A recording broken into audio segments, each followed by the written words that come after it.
of our Parsha studies. I'm Bill. Good to have you with us. Good to have you with me this day. I look forward to sharing with you revelation from the King. You share yours with me. I'll share mine with you as we go. And hopefully we'll both be amazed and transformed by the renewing energy of the Torah and the presence and the persona and the goodness of our King. Blessed are you, Holy One, our God, King of the universe, who sets us apart from all other peoples of the earth by giving us his Torah, his instructions as to how life should be lived to bring the most honor and glory to the world. We are privileged to be in the week of Parsha Mishpatim. This is the Parsha in which we have a great paradigm shift. We had been building up to Matan Torah, which is the Hebrew way of saying the giving of the Torah, or at least the giving of the 10 words, the Aseret HaDibrot, the 10 words that we got last week whenever he brought us to Mount Sinai. And he began to meet with us. The entire nation ascended, stepped up into the second level of realms at Mount Sinai. Moshe went a little further, but we stayed at a highest level we had ever been, the highest level of revelation that man had achieved at that time. And he began to speak over us what is in Hebrew called Aseret HaDibrot, the 10 empowering words, the 10 words of kingdom that come to earth and begin to restore, renew us back to the Edenic identity that we had, the Adamic pre-fall identity that we had. So now we've experienced that, and the response that we had in Exodus 20 at the end of the 10 words, after the 10 words thundered from heaven and the lightnings accompanied the sound, and we were blown away. That's the most accurate way I can say it. It isn't very Hebraic, but it's very real. We were blown away by the revelation and by the majesty and the wonder and the glory of our King. And somehow we have to learn to overcome that sense of overwhelm with not ever overcoming that sense of delight and joy in his presence. We have to learn to be carriers of this immense, intense glory. We have to learn to overcome the fear, the sound, the noise, the differential, the things that set our flesh to panic, and instead begin to respond in neshama responsiveness, nishmat hayim, the living life force of the Holy One coming forth within us, even though we live in mortal bodies and have mortal fallen minds and mortal fallen emotions and hearts. So this is our challenge. The Holy One knew before he brought us to Mount Sinai.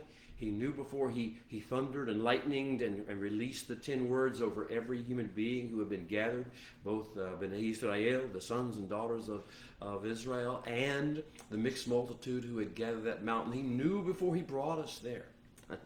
And he knows before he brings us to this meeting, this gathering today, wherever you're sitting, wherever you are, and wherever I am. He knows that we are not really fully prepared to respond to majesty, to respond to wisdom beyond our fallen fleshly ability to comprehend, to understand long-term perspective that goes generation by generation by generation, that sees from a better than a helicopter view, from a kingdom of heaven view, down to earth as to what the events of earth and the consequences of things that happen in daily life are. So that is where we are today. He is about to take us and says, okay, so I gave you the 10 words. I gave you the Aseret HaDibrot.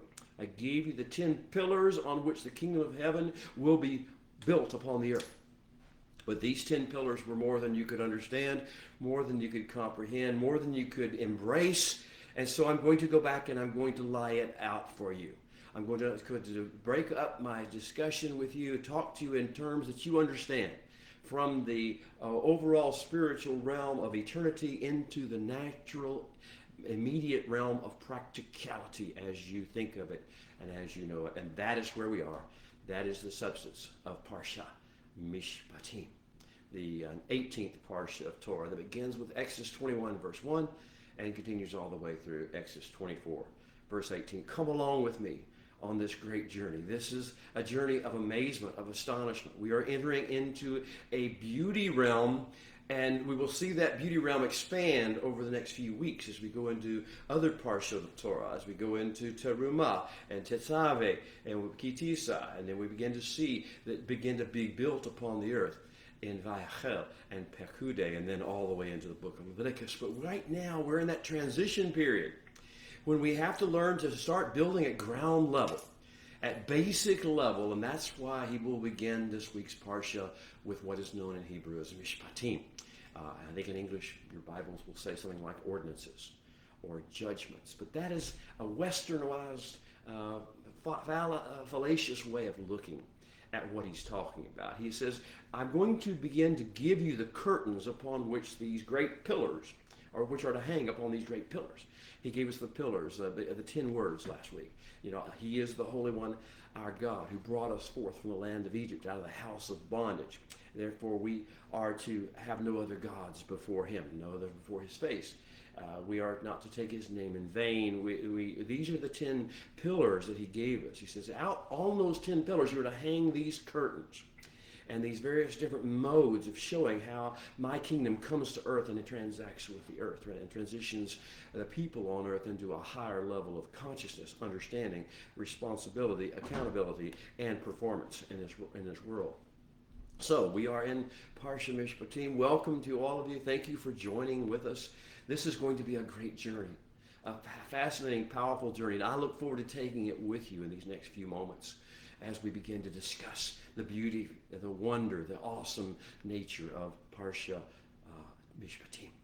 So if you have joined us, I ask you to let us know you're here. Put your name or your title that you go by and the place that you're viewing from, and any questions or any comments, any praise reports, anything you wish to report for the body that it will be watching and listening to this broadcast. Well, Parsha Mishpatim, installment number 6 in the Great Nation Building Chronicles. The book that we know in the Western world is Exodus, and Shemot in Hebrew. This is ancient text that the Holy One has selected to transition us into national responsibility. Is what I call the Great Nation Building Chronicles. It is the story, it is the methodology, it is the blueprint for building the great nation that the Holy One envisions us being. He promised this great nation to our forefather, Abraham. He said, I will make of you a great nation, Goy Gadol.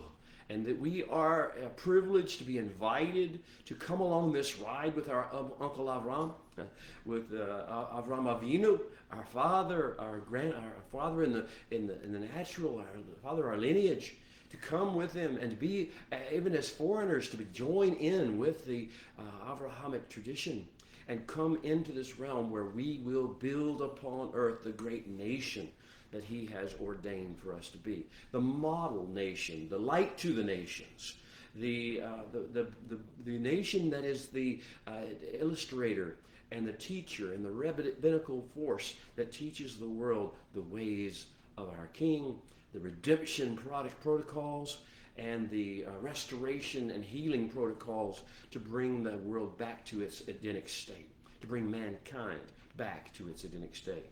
So here we are at Parsha Mishpatim. You are getting a chance to participate. I am getting a chance to participate. We are getting a chance to participate together in this grand restoration and redemption program of the Creator of the universe. You remember, that's what it's about. This is not about, setting up this nation is better than this nation, or these people are more righteous than this people, or we get to judge those people because they don't do that. That is not what this is about. This is a grand plan of redemption and restoration. Redemption for humanity and restoration for creation. And we are headed back towards Edenic state. We're headed back toward the millennial kingdom, which will be the transition stage to take us into the world to come, the Olam Haba, which is the great eternal return to the plan of the Holy One. Well, as you walk with me through these few verses, these Parsha, this conversation that we're going to have about Parsha Mishpatim, understand this is a transition Parsha. we are about to be introduced to the beauty realm of our King, because we are going to need to be able to traffic between the beauty realm of our King, which has layers to it, and we'll talk about some of those layers, hopefully, and then back to the earth. And when we come back to the earth, we must deal with people without losing our cool, without losing our shalom, would be a better way to put it, without losing our simcha, our joy, without losing our ability and wisdom to be able to apply kingdom mindset and kingdom ideas and kingdom remedies to earthly problems and struggles that we face. So, installment number 6 of the Great Nation Building Chronicles is upon us. Let's take off and let's go. Now, I want to discuss with you the idea of how he's building this great nation and how we are invited to be a part of it. What an honor. What a privilege that is. Not to judge people, not to be angry at people, not to sit there and be frustrated and worried about how the world's going the wrong way, but to have the solutions and to have the motivation and to have the love and the heart to be able to release these solutions, release these healing methodologies into the broken, fallen world and its people. So, Baruch et Adonai Hamvorak. Baruch atah Adonai Hamvorak leolam va'ed. Baruch atah Adonai Eloheinu melech haolam asher bakar banu mikol ha'amin v'netan lanu et torato. Baruch atah Adonai noten haTorah. Blessed are you, Holy One who is blessed. Blessed are you, and is your name forever and ever. Blessed are you, giver of the Torah. Well, in Parsha Mishpatim, in this section of beginning with 21:1 of Exodus and going through 24:18, we are going to have our holy nation counterculture deprogrammed and reprogrammed. We have come out of Egypt, we have come out of bondage, we have come out of slavery, we have come out of abuse, we have come out of hate, we have come into a realm, and now we're entering into the presence. We're learning how to step up into the heavenly realms, out of the world of earthly hate and anxiety, and begin to step into his realm and begin therefore to grab and take what he wants to give us to carry back into the world. And this is what I call Holy Nation counterculture deprogramming and reprogramming time. And this parsha is very essential to that. We are here and are called upon in this week to realize that we have been lied to, brainwashed, and deceived by the nations of the world, by the cultures of the world, by the peoples of the world. I'm not necessarily saying they intended to do this. I'm saying that they know no better, that they have become dumbed down I hate to be impolite, but dumbed down by the fruit of the tree of the knowledge of good and evil. And the fruit of the tree of the knowledge of evil has brought the nations and the peoples of the earth and the cultures and the ethnicities of the earth all together under this umbrella of oppression. And they don't even know when they are oppressing. They don't even know when they call themselves woke, and what they are is the most backwards, adamantly unheavenly, unwise, unfostering group of people in the world. So it is time to deprogram and reprogram. We have been lied to, we have been deceived, we have been brainwashed, and it is time to break free of those bonds. And that is what the Parsha Mishpatim and the following Parshot of Torah, all the rest of Torah for that matter, are designed to do, to break us free, not just of the physical bonds, which has already happened out of Egypt in our story that we're telling here in Torah, but it is take us out from a mental standpoint, from a spiritual standpoint, out from under the lies and the brainwashing and the deception of the nations. And instead it is to get us submitted to and to have us embrace and take upon ourselves and into our hearts and our minds the Holy One's reprogramming protocols. his ways of doing things, his ways of thinking, his ways of approaching the world, his ways of dealing with hard life situations, hard, difficult times on the earth, and yet bringing the beauty and the majesty of the kingdom of heaven into those realms. Are you ready for that? Do you wish that to happen? Well, our primary challenge for this week of Parsha Mishpatim will be to learn how to shema the voice of the Holy One. And sometimes his voice is so powerful and so different than the voices of men that we will turn and run away and say, somebody else tell me what he says. And the learning is to learn to calm yourself, to steady yourself, not to be arrogant in his presence, but to also say, but I must listen to what he says. I must stand and not run away from his voice, as we did at the end of Parsha Yitro. And this is the process. He's going to teach us how to hear his voice more, get more used to his voice, more accustomed to his voice. He's going to teach us through telling Moshe these various different things. Because last week we ran away. And we said, Moshe, you go, you talk to him. He reversed all the Yitro phenomenon of setting up all this hierarchy of different leaders and members. He said, no, Moshe, one person, go talk to him. And Moshe come back and tell us what he said. And so we're learning these things through Moshe's mouth, through the revelation stream that the Holy One has placed in Moshe. So our challenge this week is to learn to shema the voice without running away, without being repulsed, revulsed, being afraid. There's a level of holy fear that we should have, and reverence that we should have toward his voice, but not terror in the physical, fleshly way. So we're learning to shema his voice. And learning, therefore, as we shema his voice, to treasure and cherish and carefully begin to guard and put away in safe places, and then begin to bring into exercise all the covenantal directives, the directions, the instructions for life, the instruction manual that he's giving us as to how to apply the wisdom of heaven, the goodness of heaven, the redemptive plan of heaven in real time upon the earth in real situations. So learning to shema the covenantal directives and instructions of the Holy One, and to do that before we form opinions, before we get emotional responses to things, to people, to situations, before we talk out of turn, before we act out of a reactionary lifestyle, to instead begin to process everything we see, everything we feel, everything we experience upon the earth, not through the eyes of our flesh or the hearts of our pseudo-intellect and the way we think is right and wrong. That's not the way we do. Instead, we process everything through the heavenly revelation we have received, and through the brilliant mind and the powerful heart of the one who actually released that revelation over us, the creator of the universe, the Holy One himself.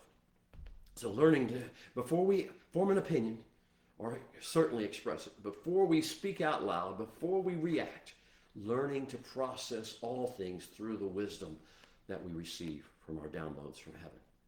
And in the process, our challenge is to learn to seek and embrace, first of all, the Holy One's presence. We must learn to traffic between realms. We must learn to be realm travelers. We don't just live in this earth. If we do, we will die. We will not be a source of life. We will not be a source of hope. We must have access to higher realms. And that's what this book of Shemot, this Parsha of Mishpatim, is beginning to speak in us. And we will learn more about it in Terumah, Tetzaveh, and following Parshas. But we are learning to seek and embrace the Holy One's presence. If we don't have his presence, if we don't have his persona, if we don't have his essence of who we are, then carrying out his instructions will not have the same power. As a matter of fact, it could actually wind up being detrimental, because it is his presence that the world needs.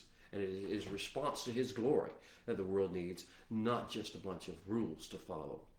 So we're learning to seek and embrace the Holy One's presence. Are you? Are you hungry to seek, and will you embrace the Holy One's presence? Last week we found out that can be intimidating. That can be challenging to the depths of our souls. It challenges our intellect. We think we're smart. We think we're intelligent. We think we're well studied. We think we're well learned. We think we understand the universe. We think we understand people and what motivates them. We think we know what's right and what's wrong. But when he speaks and when we enter into his presence, we realize we're novices and we're beyond foolish in our thinking. And he is so brilliant and so wise and so far above us. So This is learning to seek and embrace his presence. And learning, therefore, to begin to fathom his cross-generational plans and purposes. He is concerned about every individual in every moment, but he does not stop there. We tend to feel sympathy or empathy or sentiment toward a situation based upon how it hits us at the moment. Our emotions fly this way, they fly that way. Our attitudes go up, they go down. He's not like that. He's always focused upon his grand plan and the long-term aspects of it, and yet he can still deal with the individual situation, the immediate situation, and bring some form of life into it. So are we willing to learn to embrace the Holy One's presence, first of all? Come, Holy One. Come, Ruach HaKodesh, and fill us and make us whole and fresh in your sight, and then fill us with your wisdom.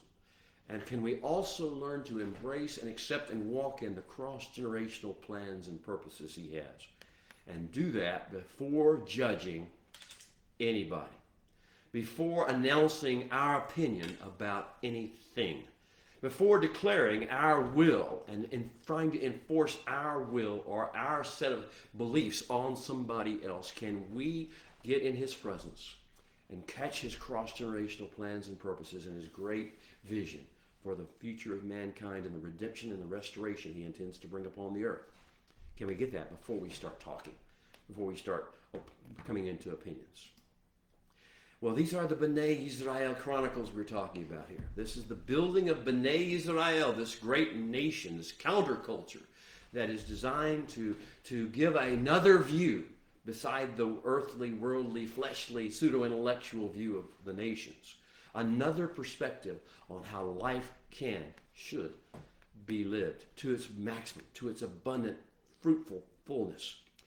Well, our challenge this week, beyond the other, will be to connect with and commune with, and then to learn to host the presence of the great King who created the universe. Connect with him, commune with him, and then host his abiding presence. We'll see more about the hosting of the presence in Parsha Terumah and Tetzaveh and Kitisa and Vahikel and Pekude later on down and all the way through the book of Leviticus. We will learn how to host his presence. But right now it's about learning how to connect with and commune with him. In order that we may do what? So we can say we had a great spiritual experience. So that we can say we're very hyper-spiritual people that are more holy than other people? No, not at all. As a matter of fact, we'll find out we're not that holy. We'll find out that though he wants us to be holy, that we are still holding on, and we feel and understand the weight of what we're holding on to in this natural, physical realm. So, but we're called to take into us his glory and carry his glory into all the spheres of influence he assigns to us.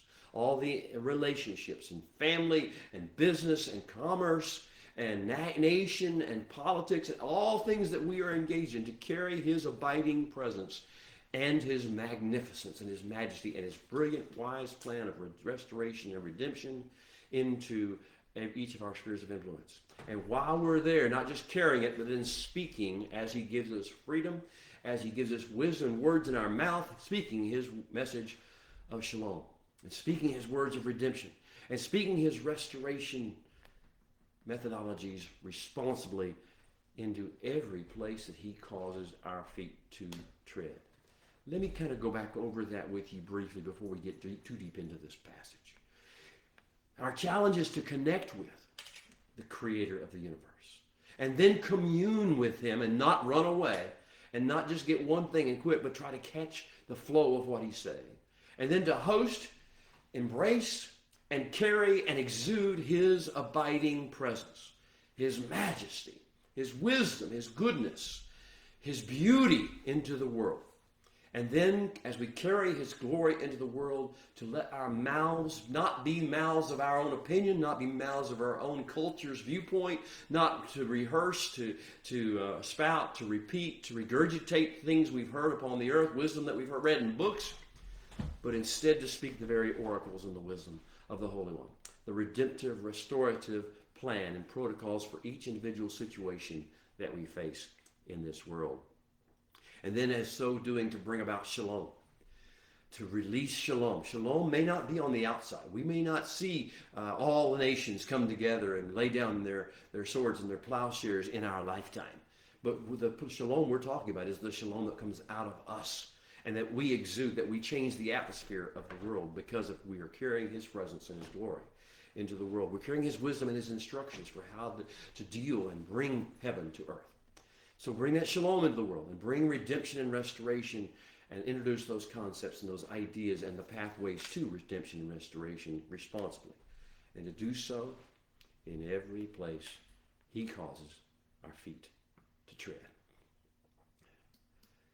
Powerful, right? Well, in order to do that, we're going to have a radical transformation. To try to put the Torah of the Holy One, the life instructions of the Holy One upon society, without first having a radical transformative experience with him and being caught up in his great movement and joining with him in what he's doing, is the biggest tragedy that the world could see, because we would be carriers of judgment. We would be carriers of anger. We would be carriers of wrath, and we are not. We're called to be carriers of redemption. So our job this week is to learn the protocols of reactivating and priming the pump of the Nishmat Hayim mind. The Nishmat Hayim is what the Holy One breathed into Adam before the fall, on the day after the Shabbat was instituted. He breathed into Adam the breath of life, Nishmat Hayim. And this Nishmat Hayim has mind, will, and emotions. And so now what we want to act out of, how we want to live, is not out of flesh, mind, will, and emotions. Not out of pseudo-intellect, mind, will, and emotions. Not out of cultural mind, will, and emotions. Out of divine Nishmat Hayim, God-breathed, will, mind, and emotions. So we're trying to reactivate that which the Holy One placed in Adam.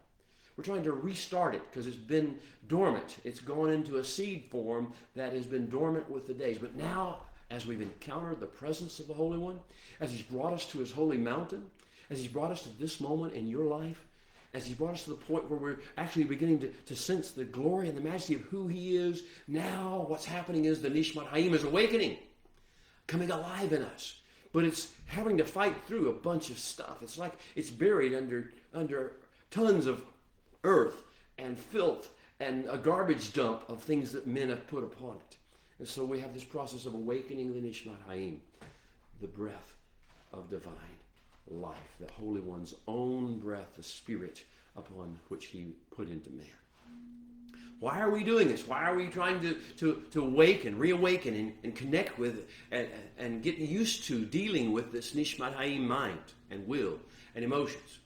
It's in order that we can become cool-headed, faithful, realm-traveling diplomats of the kingdom of heaven.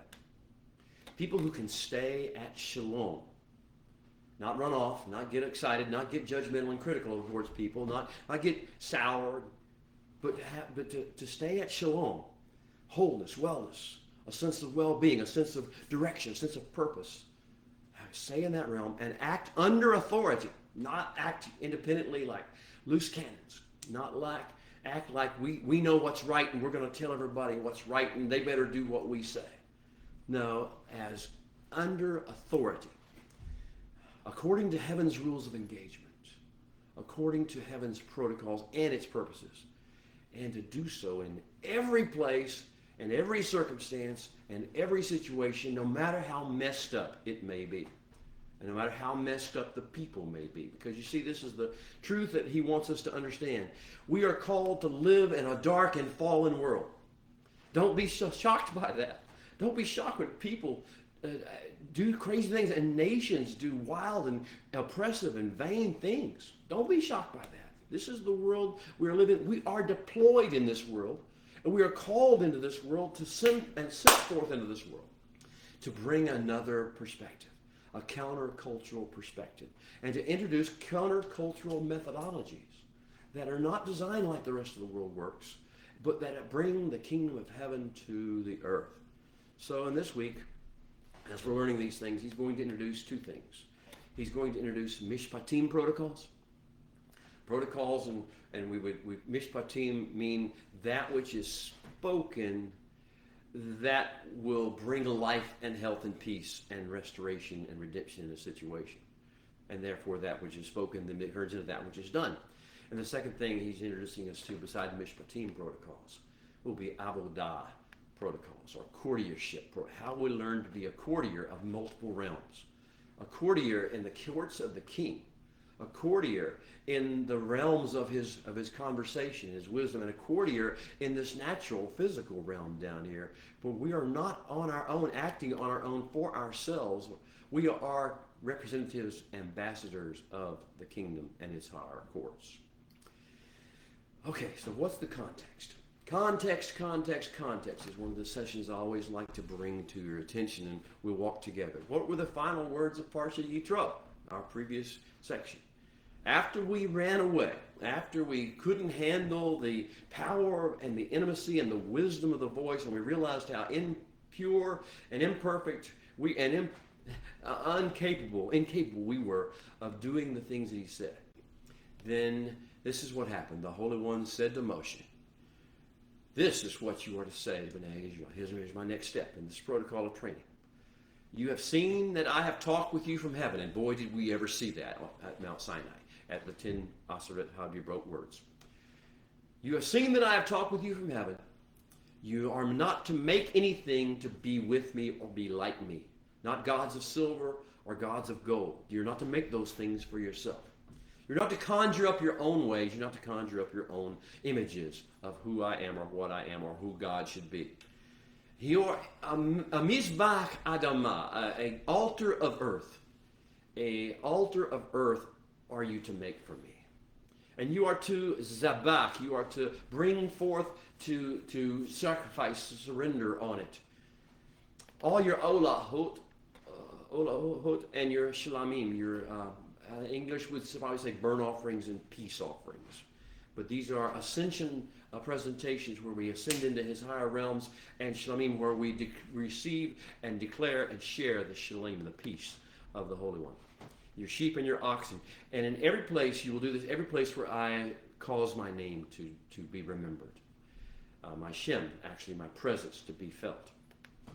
And I will come to you, the Holy One says. I will come to you, and I will bless you. You will receive this, his presence and his blessing. And if you make me a mizbeach avonim, if you make me a stone altar, an altar of stones, don't build it out of hewn stones. Don't cut the stones. For if you use your tool on it, you will profane it. If you use your natural talent for it, if you use your ability, if you use your skill, if you try to apply your own reasoning to it, you will profane it.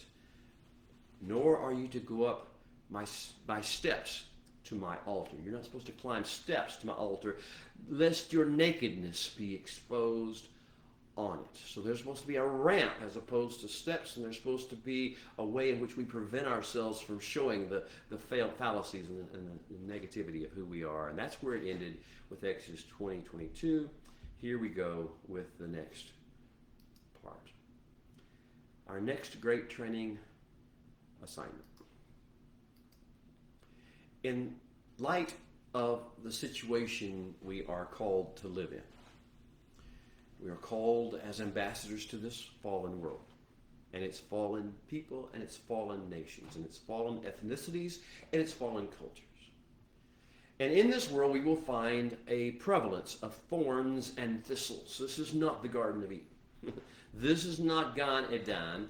This is not the place of budding fruitfulness in all realms and budding life. This is the realm of thorns and thistles that we live in. Welcome to the realm of thorns and thistles. Along with thorns and thistles, this realm has evildoers and confused, misplaced people who have no idea of what they're doing and why what they're doing is so dangerous and so damaging. And they don't even think about it or care. They just they're fighting out of their own individual need or hunger or thirst or pathology. So we're living in thorns and thistles among evildoers, and stuff happens down here. Bad stuff happens down here, and when we cross, we intersect. Our lives intersect with other people bad things can happen because there's a clash. The Western world likes to think in terms of rights.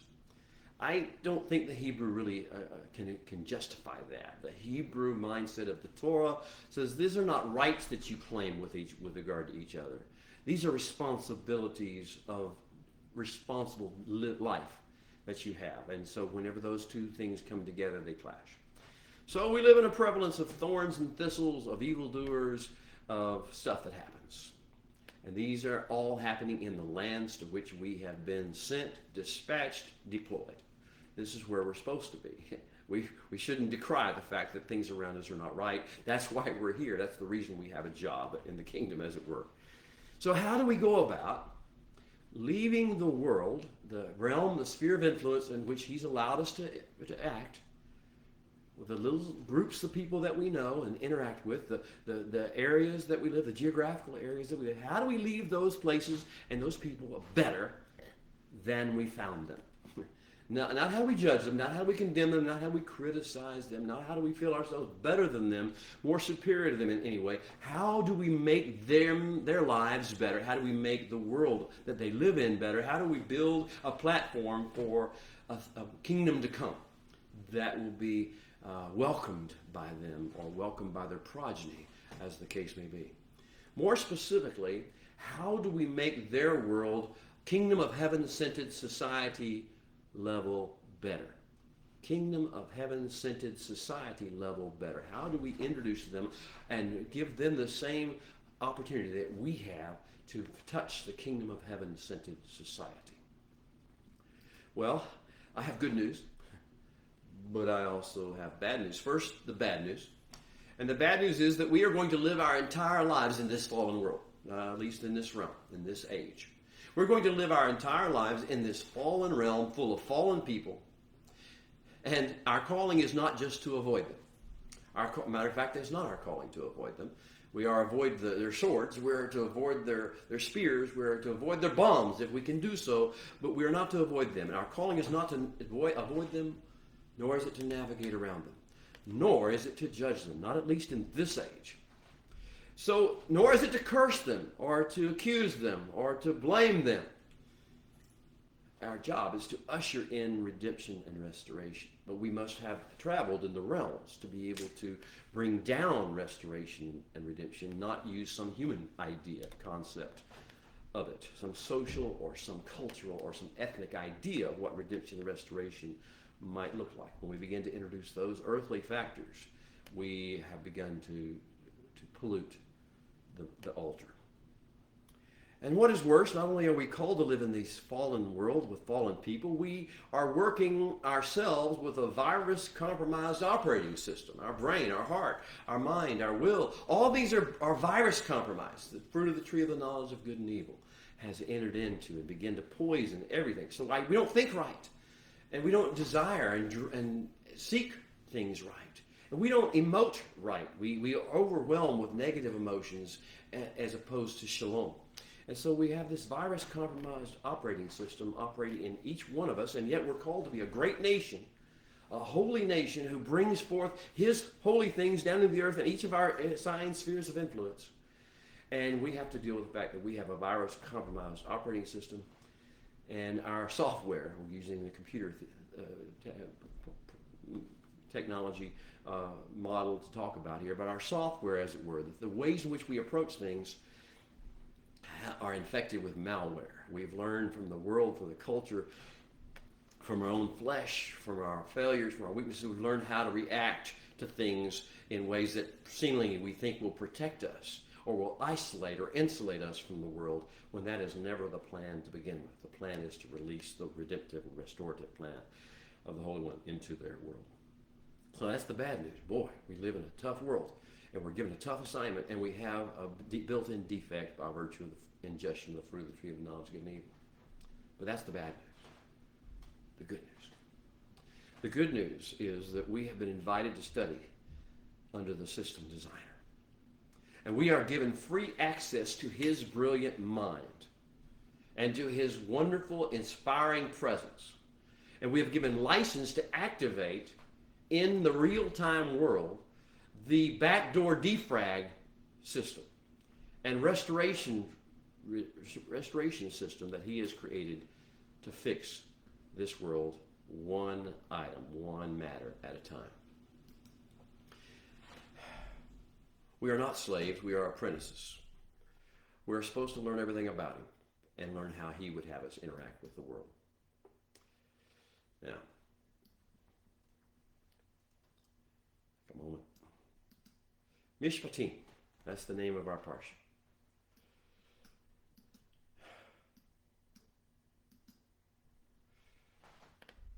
In Mishpatim, we are introduced to three realms. The three realms into which we must learn to traffic, into which we must learn to shift back and forth and without losing momentum. And the realm in which we live most of all is the thorn and thistle, stuff happens realm of angry ites. Okay? Angry, self-righteous, self-absorbed, narcissistic ites, Canaanites, Perizzites, Ammonites, Amorites, all the ites. That's what we live in. These world of, and all the ethnicities are these ites. All the cultures are these ites. There is no culture, there is no ethnicity that has superiority over any other in this world. And therefore, we're all fallen, and we have this world of ites, and the thorn and thistles of the ite world, and the stuff happens, bad stuff happens, world of the ants. And then we're learned to traffic down here and not be overwhelmed by it and not be upset by it and not lose our shalom over it, and to be able to traffic then into the majestic throne room realm. And you'll see how this works. He's going to start the Parsha Mishpatim off with what I call 21 hypotheticals, the 21 kingdom hypotheticals. He's going to give us situations to say, and this is how the kingdom of heaven should be applied in that situation, how redemption and restoration can be introduced in those situations. It'll blow your mind. Those 21 hypotheticals that he gives to us in the first couple chapters of Parsha Mishpatim. But he doesn't end there. He then takes us up. He says, Moshe, I want you and Aaron and Nadav and Abihu and 70 elders of the nation to go up the mountain, and I want you to go to a secondary realm, a higher realm, realm travel up a little bit, and I want you to go to the place of the majestic throne room. Now, this is not the inner chambers of the Holy One. This is his throne room. This is his public persona. And so he's going to take the 70 elders, and Nadav, Abihu, Moshe, Aharon, Yehoshua will go, and they will go into the majestic throne room realm and hear and see the majesty of the pronouncements of the Holy One. And that's a beautiful realm to go to, much better realm to be in than the realm down here with the ites and the thorns and the thistles and the stuff happening. But that's not even the ultimate goal. That's not even the ultimate realm that we learn to travel in. We'll learn to travel and traffic into the king's chambers realm, the third realm. And that's what happens at the end of the Parsha. He says, Moshe, come up higher. And he begins to travel with Yehoshua as they go up above this majestic throne room realm, leaving the 70 elders and the Nadav and Abihu and Aharon, leave them and go higher into another realm, the next realm being the king's chambers realm, and that's where it ends. So we're learned to be courtiers of the king in all realms. We are just as much courtiers of the king in the thorn and thistle stuff happens, and these are the ites realm, as we are in the majestic throne room realm where he issues decrees and where his wisdom comes forth for things upon the earth, and also in his king chambers realm where his thoughts and his heart and his plans and his strategies and his love and his passions are revealed to us in these processes. This is the course of life in the kingdom. All right. With that said, we'll read the blessing of the house for 5782 for this year.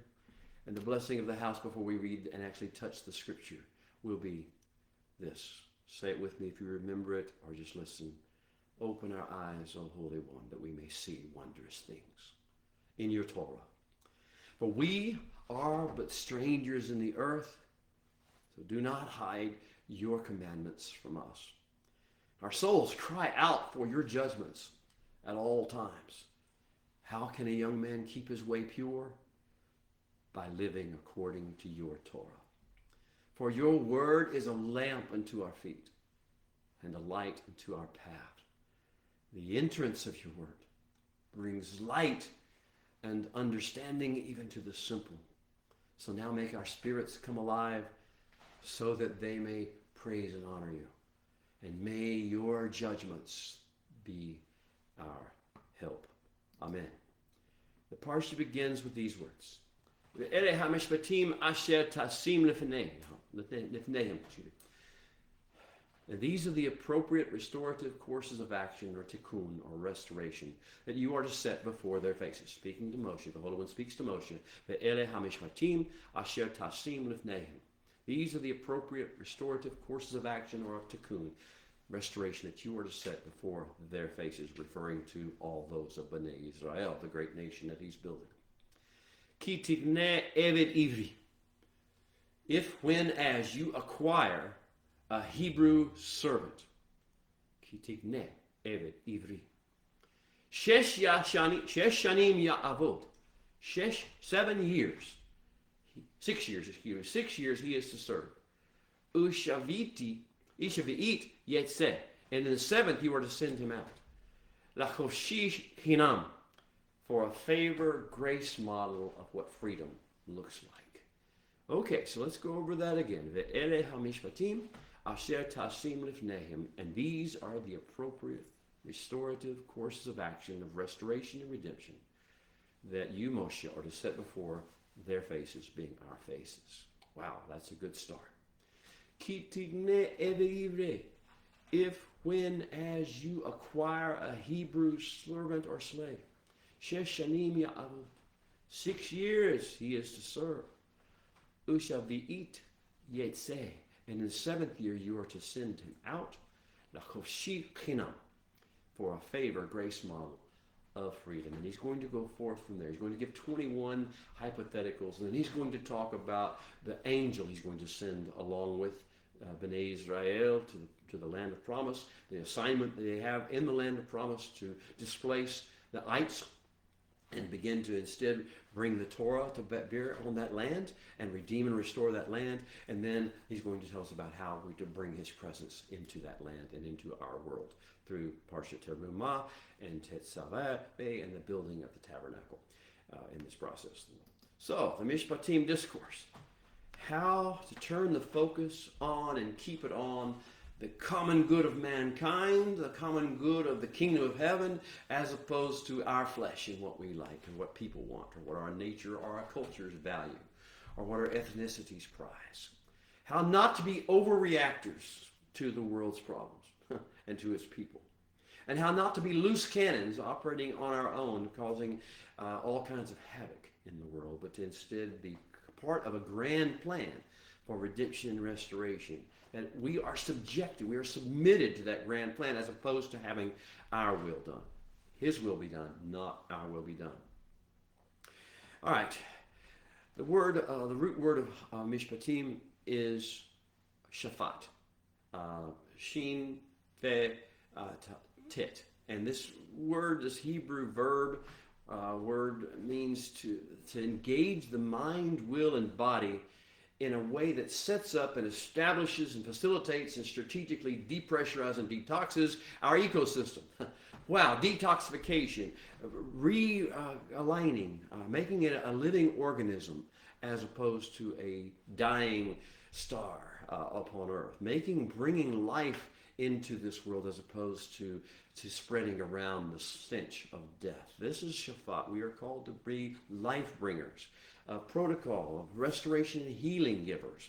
And that's the idea.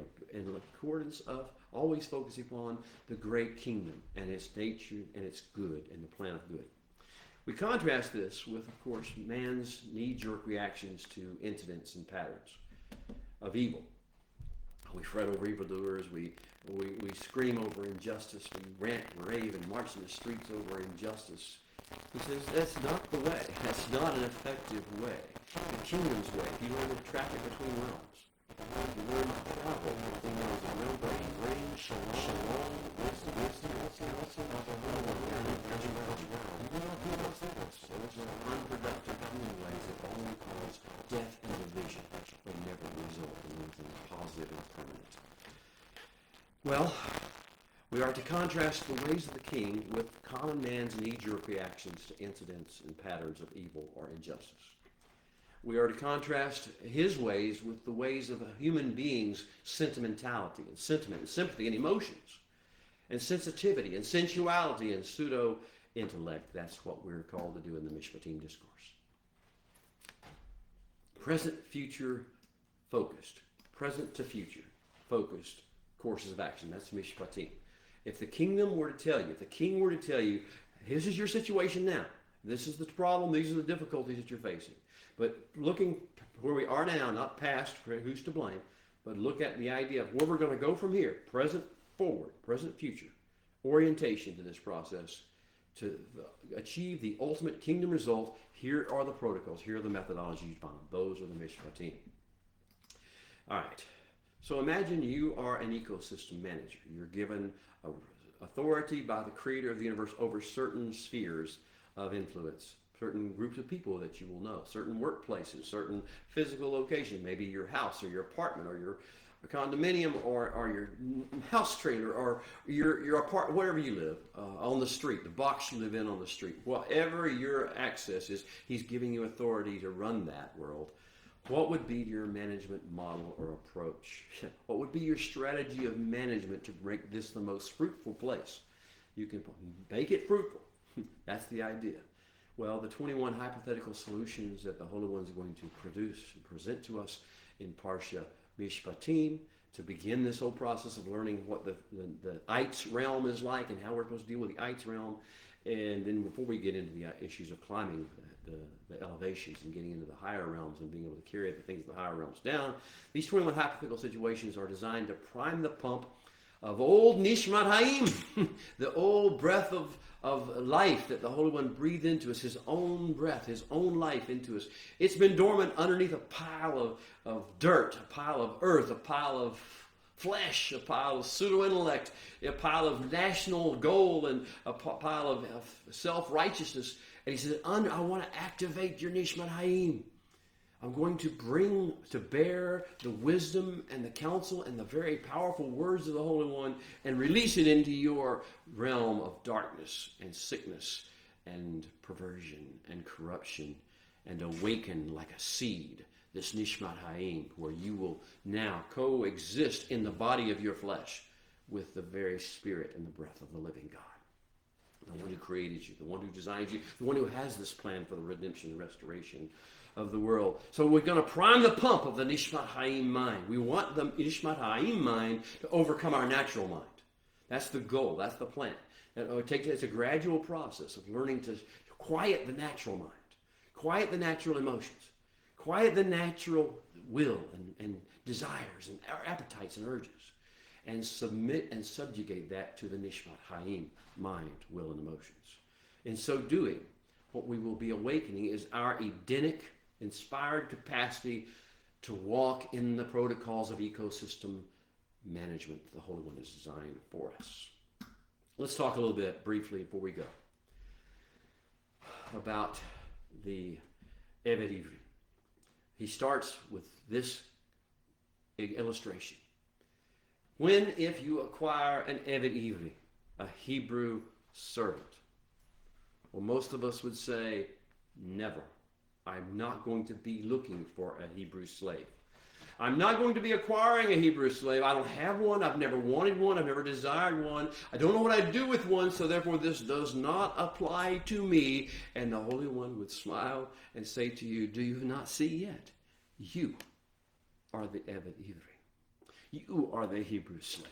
And I have acquired you. What did he say? How did he start the 10 words? This is just an outgrowth of the curtains that go on the pillars that were the 10 words. The 10 words started out by saying, I am the Holy One. He's speaking. I am the Holy One, your God, who brought you out of the land of Egypt, out of the house of bondage. I acquired you. You were a slave. You were a Hebrew servant, and I acquired you. So you're sitting there thinking, this will never apply to me. He says, oh, yes, it will, because you are going to learn my ways.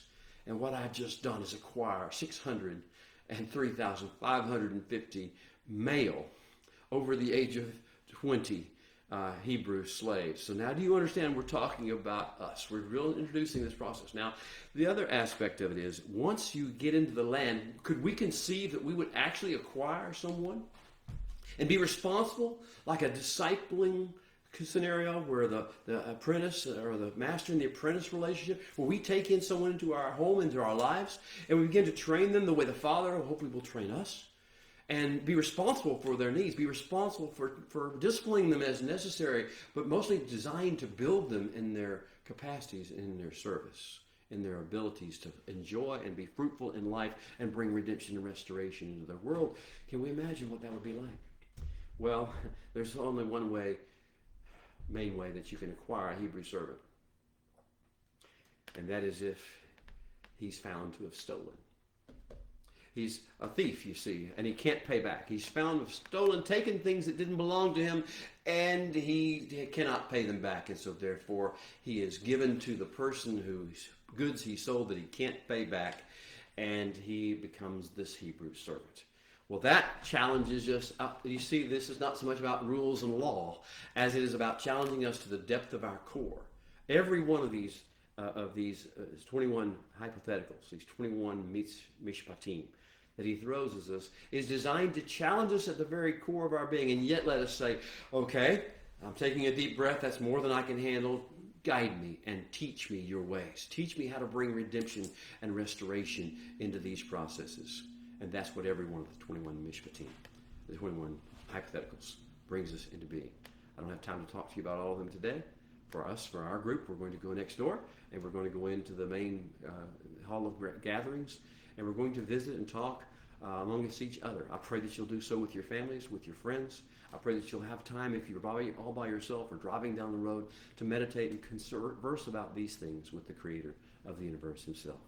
Well, Shabbat Shalom. We'll see you next week. Amen.